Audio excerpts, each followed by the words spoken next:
saya Ihsanul Hakim dari kelas 12 IPS 3. Dalam kesempatan kali ini saya akan membahas materi tentang Perang Korea. Sebelum menjelaskan lebih jauh tentang Perang Korea, perlu kita ketahui dari Perang Korea.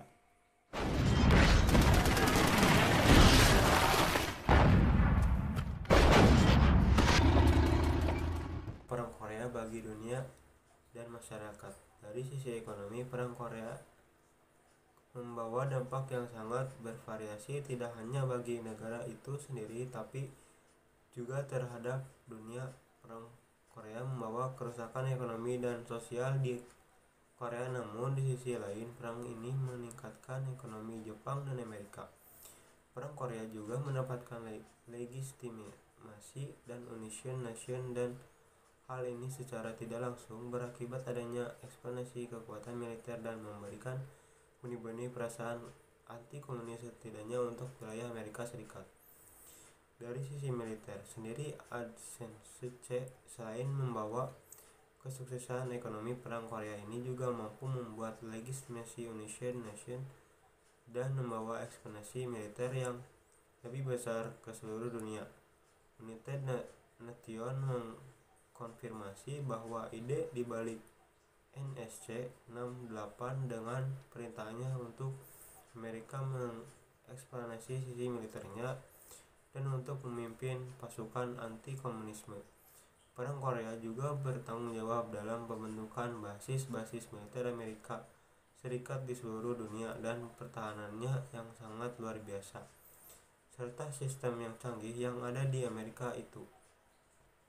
Dari sisi korban jiwa, Perang Korea adalah satu kelas terapi besar yang sangat menghancurkan abad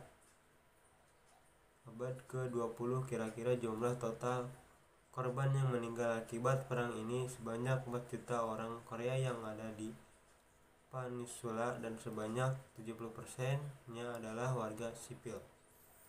Dari sisi komunisme, perang ini adalah suatu bencana bagi para pihak komunis yang berhak mendominasi dunia dengan membuat ideologi komunis mendapatkan perhatian dari Amerika Serikat dan barisan depan negara-negara dunia. Amerika Serikat telah bersiap-siap untuk melawan Rusia dalam konflik militer, dari melawan Rusia di Perang Dingin dalam situasi yang sangat mencekam.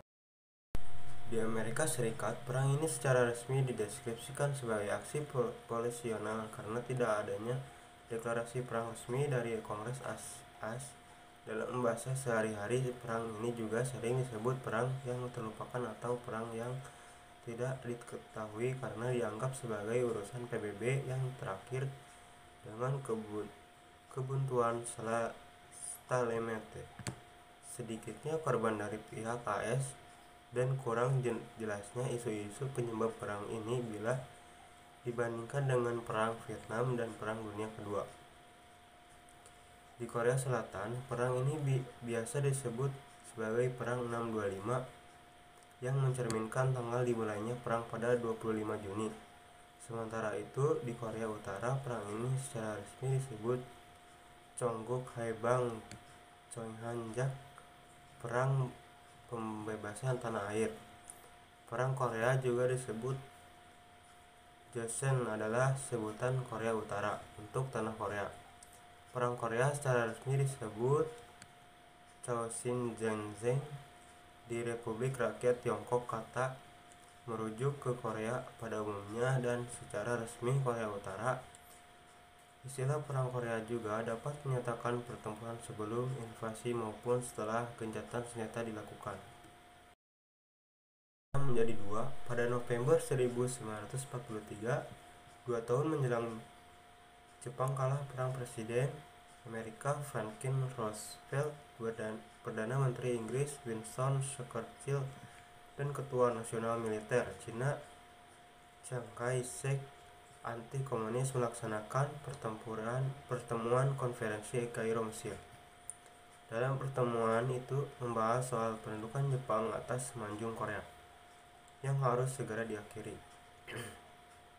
Pemimpin tiga negara ini saling memberikan usulan soal nasib Korea pasca terbebas dari jebak kelak.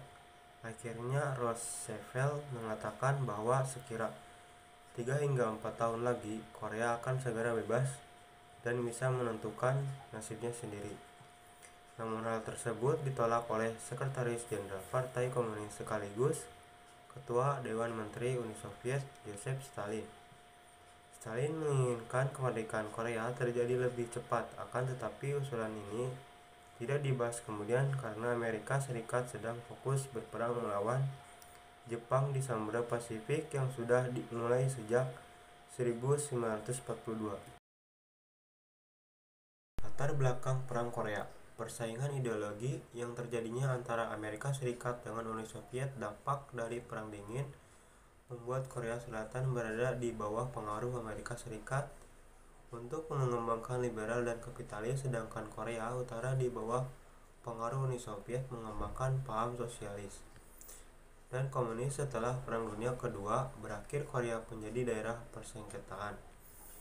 Pada 10 Agustus 1945, Amerika Serikat dan Uni Soviet menerima tawanan-tawanan perang Jepang di daerah Korea Suko. 1971, keputusan menerima tawanan perang didasarkan pada Perjanjian Potsdam 1945 yang isinya antara lain untuk membagi Korea menjadi 2 bagian dengan batas wilayah. 38 derajat lintang utara menyerah kepada Amerika Serikat di bawah pimpinan Letnan Jenderal John R. Hodge. Adapun Jepang yang berada di sebelah utara garis 38 derajat lintang utara menyerah kepada Uni Soviet di bawah pimpinan Kolonel Jenderal Ivan M.Z. Kryvyalov. Tidak adanya kesepakatan antara Amerika Serikat dan Uni Soviet juga menjadi penyebab pecahnya konflik di area Agung 2012. Berakhirnya Perang Korea yang berlangsung antara 1950 hingga 1953 berakhir melalui gencatan senjata bukan kesepakatan perdamaian sejak 1953 Kurut dan Korsel dengan sokongan Cina dan Amerika Serikat secara teknis masih berperang dan terkunci dalam 3 penyebab Perang Korea Utara dan Selatan.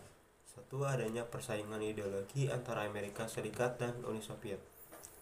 Sebenarnya Korea adalah negara yang pernah dijajah oleh Jepang. Masa penjajahan tersebut bahkan masih berlangsung ketika terjadinya Perang Dunia, di mana Jepang menggunakan tembak logam dan makanan dari Korea untuk kepentingan mereka dalam peperangan. Kondisi Korea ketika dijajah oleh Jepang benar-benar sangat miris.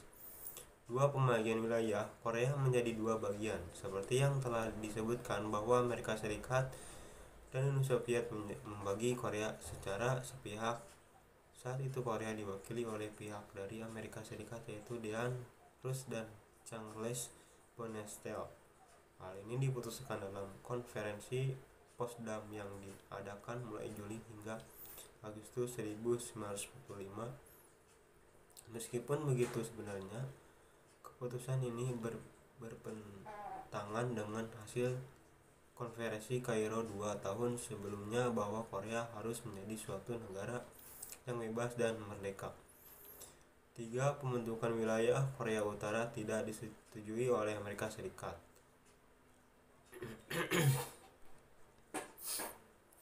Pada bulan Desember 1945, komit bersama Amerika Serikat dan Uni Soviet membuat persetujuan mengenai konferensi Menteri Luar Negeri Maxwa. Pada bulan Oktober 1945, tanpa melibatkan pihak Korea sama sekali, komit tersebut membuat keputusan bahwa Korea akan merdeka setelah 5 tahun berada di bawah pimpinan Dewan. 5. Dampak Perang Korea bagi dunia dan masyarakat. Dari sisi ekonomi, Perang Korea membawa dampak yang sangat bervariasi, tidak hanya bagi negara itu sendiri tapi juga terhadap dunia. Perang Korea membawa kerusakan ekonomi dan sosial di Korea, namun di sisi lain perang ini meningkatkan ekonomi Jepang dan Amerika. Perang Korea juga mendapatkan legitimasi dan union nation, dan hal ini secara tidak langsung berakibat adanya ekspansi kekuatan militer dan memberikan benih-benih perasaan anti komunis setidaknya untuk wilayah Amerika Serikat. Dari sisi militer sendiri, Adsense selain membawa kesuksesan ekonomi, perang Korea ini juga mampu membuat legitimasi United Nations dan membawa ekspansi militer yang lebih besar ke seluruh dunia. United Nations mengkonfirmasi bahwa ide di balik NSC 68 dengan perintahnya untuk Amerika mengekspansi sisi militernya dan untuk memimpin pasukan anti-komunisme. Perang Korea juga bertanggung jawab dalam pembentukan basis-basis militer Amerika Serikat di seluruh dunia dan pertahanannya yang sangat luar biasa.